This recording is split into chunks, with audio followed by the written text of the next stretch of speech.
Greetings, everybody, and welcome to the Saphira Center of Shamanism, where we break down the ancient esoteric practices of shamanism and the occult, bringing them into balance with the deep psyche. My name is Luke, experienced practitioner and mentor of the shamanic and occult sciences. It is an honor to have you here. Thank you for joining me once again. Be sure to check out my Patreon in the second link of the description of this video if you have interest in joining my community. You will find at just £20 per month lots of initiatory systems into various types of occult and shamanic based practices. You will find full initiatory systems into the Norse worlds, the Tree of Life, the Tree of Death, the Necronomicon Gnosis, and many other things as well. At this moment in time, I'm just populating the Gnostic Alchemy section, which is a process of transcending and integrating the various archons as part of Gnostic cosmology, as well as many other things as well. £20 per month with new content uploaded multiple times each week. Or if you want something more premium, then be sure to check out the first link in the description of this video if you want to join my school, the Saphira Shamanic School, ideal if you're wanting to work more closely with me and gain access to powerful occult training and initiation webinars. I look forward to seeing you over there. So today we are going to be discussing the concept of the illusion of self. An important subject for anybody who is interested in exploring the occult sciences from an initiatory standpoint, simply because a lot of initiatory systems are very much geared towards shattering the illusion of self as a singular concept and actually molding the lower self / the ego into the image of the higher self. Now, this breaks a lot of illusions when it comes to different types of esoteric systems that are built to escape the lower self or embody the higher self and completely neglect the lower self, or completely reject the ego, shatter the ego, and embody ascension. This concept completely shatters that illusion and actually shows you that you need to master your lower self in order to merge with your higher self. This is deeply connected to a lot of ancient occult initiatory systems, such as the Qabalah through the Tree of Life and the Tree of Death, and many other things as well. A lot of occult initiatory systems are geared towards initiating you through various different aspects of the lower self to teach you how to master the different qualities of the lower self before taking you through a deeply symbolic and literal identity rupture in order to basically liquefy the lower self and mold it into the image of the higher self. All of these occult practices, when you actually take out all of the illusionary power struggles, it is about connecting to your true self, connecting to your true will, and bringing your higher self gnosis into your physical, tangible experience so that reality can become a vehicle of evolution instead of a vehicle of re-traumatization and perpetual karmic cycles. So we are going to be discussing the illusion of self in depth today, breaking down what the self actually is from the perspective of the lower self and the higher self, and ultimately what these alchemical processes are all about and what the true rupture of the illusionary sense of self actually looks like and how you can ground it within your initiatory process. Absolutely essential topic, so definitely stay tuned.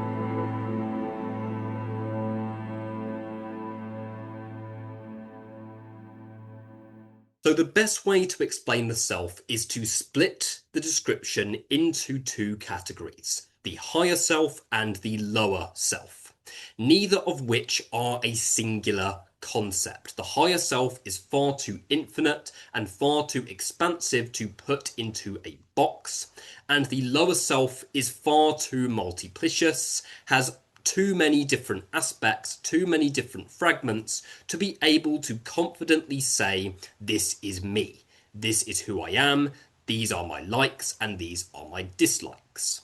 This is how we are taught to function within society itself. In other words, by default, we are operating from a set of predefined masks, personas, and roles that we have learnt are safe to feel and embody. Most of these masks, roles, and personas by default are created from trauma, which means in occult terms, this would be what I would call a karmic identity, okay? An identity that has been built off of karma that has been set into motion through the family lineage, but also on the level of the soul through previous lifetimes. So your previous lifetimes, all of the karmic links that you have within the system have influenced the current body and the current experience that you have been born into. And basically what happens initially is a separation process takes place. What this separation process really is the higher self projecting itself into a mirror. The mirror is somewhat the symbolic threshold. The higher self, in order to define a meaning for itself, has to split itself into density. We are the products of that separation. This separation happens both on the macrocosm, separating from unity, from the absolute, cultivating the dualities, and then light is birthed from the darkness, and light gives birth to tangible experience within the light matter multiverse. That is what happens on the level of the macrocosm. On the microcosm, we basically have our personal metagod, our unified self, that separates itself into density in order to define a greater meaning for itself. Now, one of the counterparts, or the building block, should I say, of this personal metagod is the higher self. The personal metagod, which I will make a video about at some stage, is made up of 3 states of consciousness. It's made up of what you call the higher self, what the right-hand path would call the HGA, the Holy Guardian Angel. It's also made up of the alternate self, in other words, the shadow self, what I like to refer to anyway as the personal daemon. And it's also made up of the prima materia, your primal self, which you could call your spirit animal. So basically, your higher self is one counterpart of a unified consciousness that comes from the absolute, that is not actually limited by light or dark. But in order to define a meaning for itself, it has to split into density. And in order to do that, the higher self basically projects its consciousness into a symbolic mirror and learns to identify with the reflection in the mirror. So in other words, if you look into a mirror, basically what you are seeing is the reflection looking back at you. It is not actually you. You are projecting your consciousness into what you are seeing in the mirror. But by default, we are basically learning to identify with what is looking back at us in the mirror. And this is really the separation point between the higher self and the lower self. The higher self is the source, the microcosmic source, the true aspect of you that holds the true will in its totality, and the true will is far bigger and far more expansive than anything that can be put into a box and limited. It projects its consciousness into the reflection, and the reflection looking back at it is the lower self. So both of these levels of consciousness are obviously necessary for evolution. The biggest illusion that's floating around the spiritual community is the severing of egoic attachment altogether, when really it is here to be mastered and integrated. There is a lot of different cosmology, such as Gnostic cosmology, that also feeds into this, with the need to escape the demiurge and the need to escape the archons. A lot of spirituality is geared towards escaping something which is not desired. And normally what that refers to is the concept of trying to escape your lower self, seeing the lower self as a prison of evolution in order to connect to the higher self. But little do people know that in order to truly connect to the higher self, the lower self has to first be mastered and embodied, because this is the whole purpose of us being here, to actually evolve from within the lower self. So the goal here is not to completely reject the ego. The goal is to actually honor our ego, to actually honor the different fragments of our psyche, and honor the fact that it is not a singular consciousness. The ego is not this one thing that it's like, oh, the ego is this, the ego is that. No, the ego is multiplicious. It's made up of various different parts, various different aspects of self that have differing needs, differing desires, and extremely different outlooks on reality itself.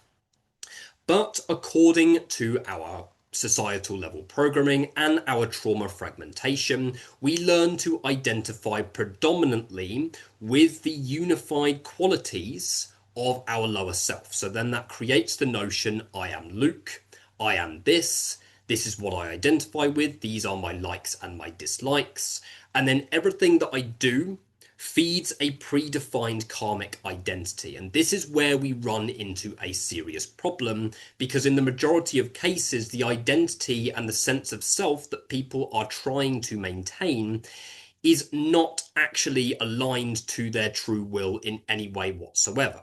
So see it less as trying to get rid of the lower self, but more of a process of actually maturing it and molding it into the image of the higher self.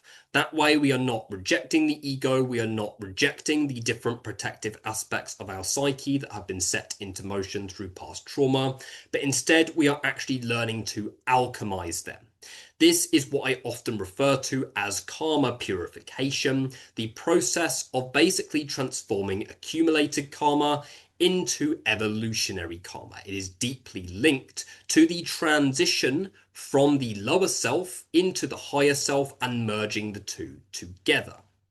So the issue arises and re-traumatization occurs within the world around us when we try and maintain a predefined identity that has been established through trauma fragmentation. For example, you may have learnt from your early years that you cannot trust anybody, at which point you choose separation over intimacy, which completely rejects the soul's need for connection and intimacy, and you choose to separate yourself entirely. At which point, everything in your reality becomes a mechanism to fuel that separation that has been set into motion through your past trauma.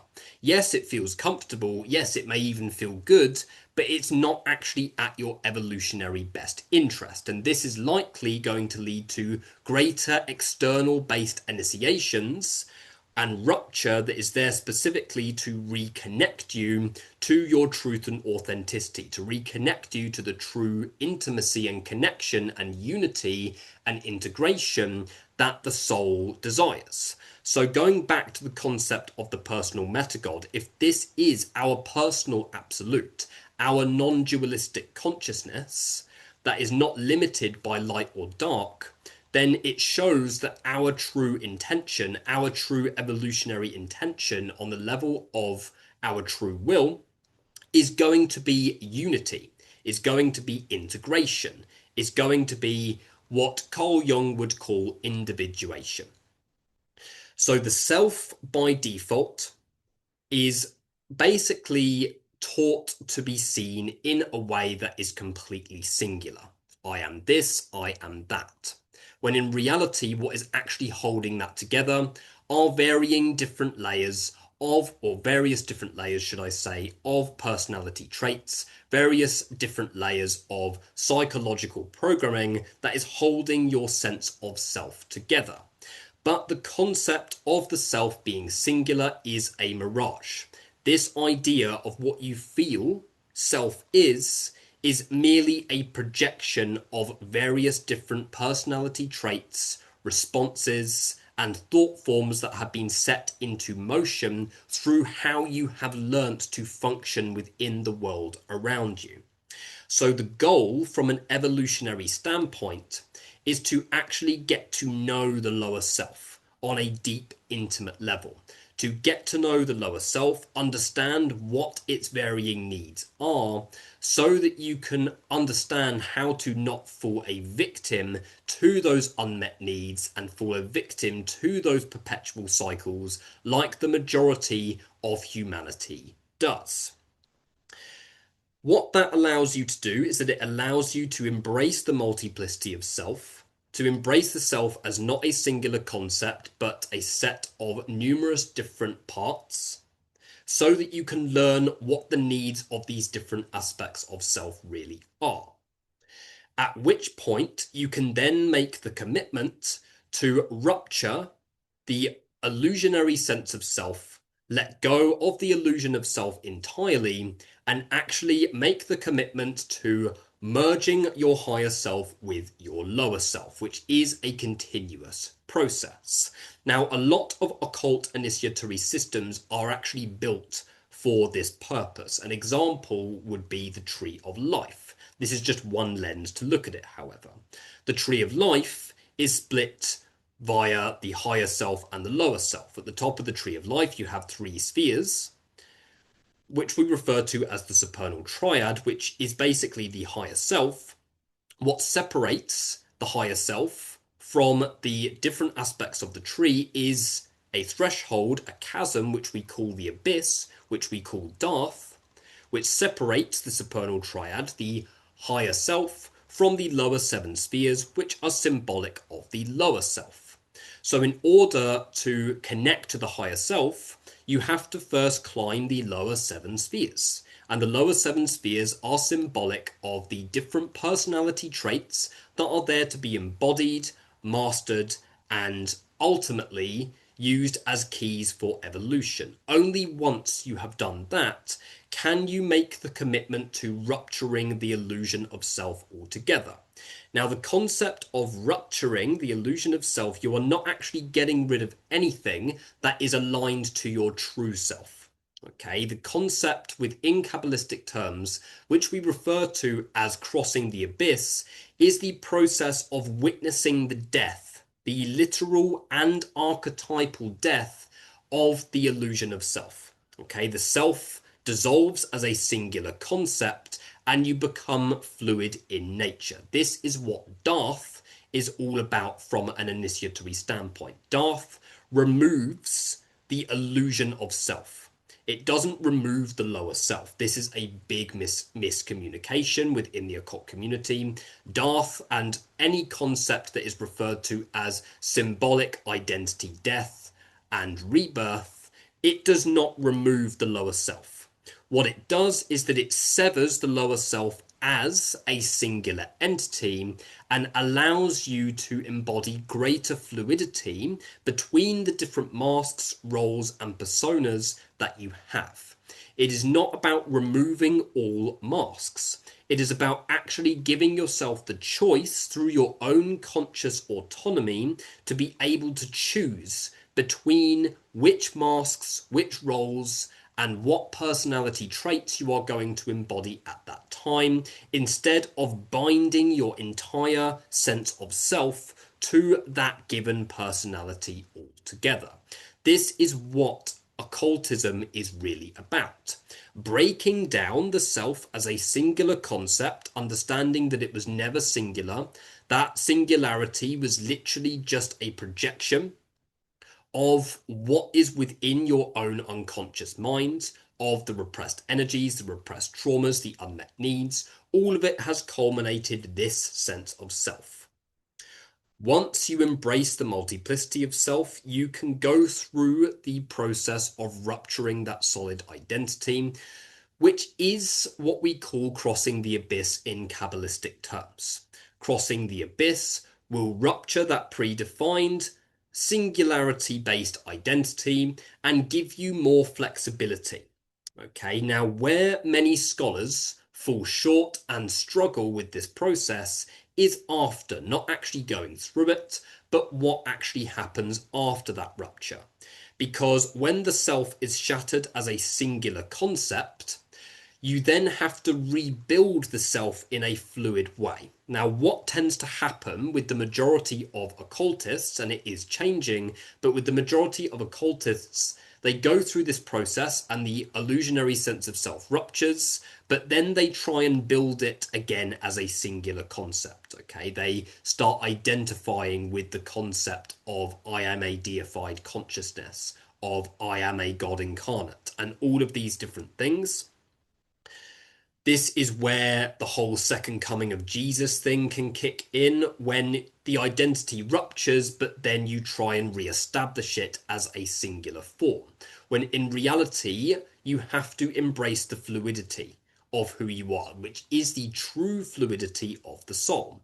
The soul is not bound to one thing. The higher self is not a singular thing either. It is too infinite. If you try and place it into a box of singularity, then you're going to be limiting your own higher self.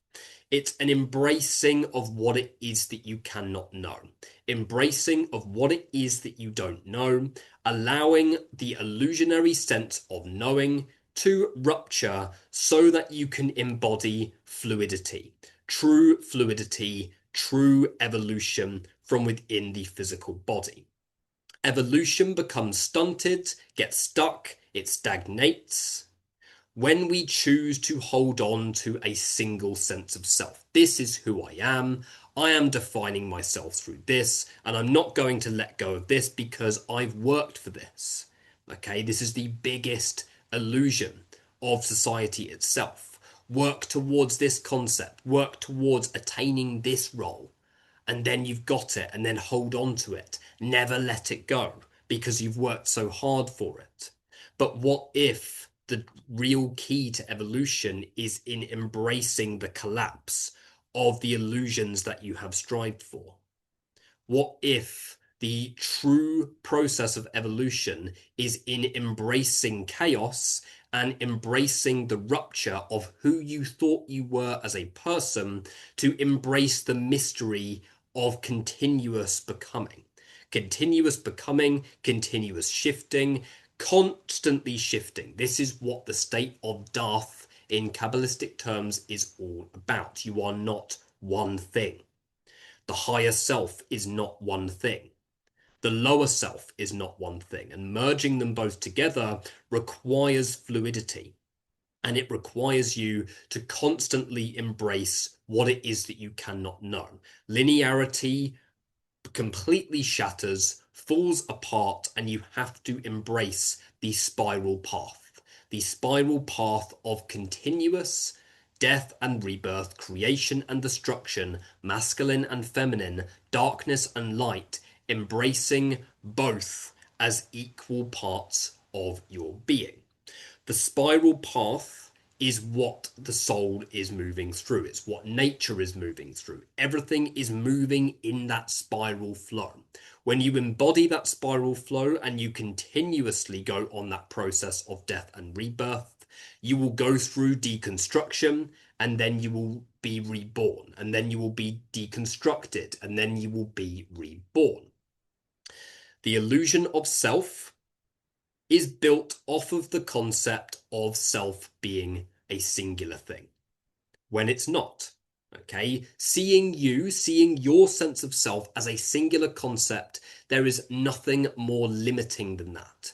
That is what keeps humanity trapped. Seeing oneself as, this is who I am, I'm not capable of this, I'm capable of this, I'm not capable of that. Okay, there is no bigger separation from sovereignty. So in order to actually merge with that true sovereignty that is represented by the higher self, rupture and collapse has to be embraced. But understand that what is rupturing and what is collapsing is nothing that is aligned to what you actually are. It was always something that you have learnt to identify with that was never actually you in the first place. So the point that I'm really trying to hit home within this video is understanding that the key to evolution is actually in the rupturing of self, is embracing the rupturing of the self as a singular identity, as a singular concept, and embracing the ongoing fluidity of self, continuously growing, continuously evolving, not in a linear way, but in a spiral way, flowing with that continuous process of death and rebirth, dying to the old self time and time again, and being rebirthed anew every time. This way, we are not trying to control reality. We are not trying to focus on what we need to create through trying to force the inner child to be something specific. The whole manifestation community is built off of that illusion. Okay, nobody wants to embrace destruction before they embrace creation. Nobody wants to let go of what they need to let go of in order to actually cultivate reality. Because what cultivates reality is your true self, is your true will. Aligning to your true will is going to cause reality to flow in your evolutionary best interest. But when you are trying to control it, you're trying to manipulate reality.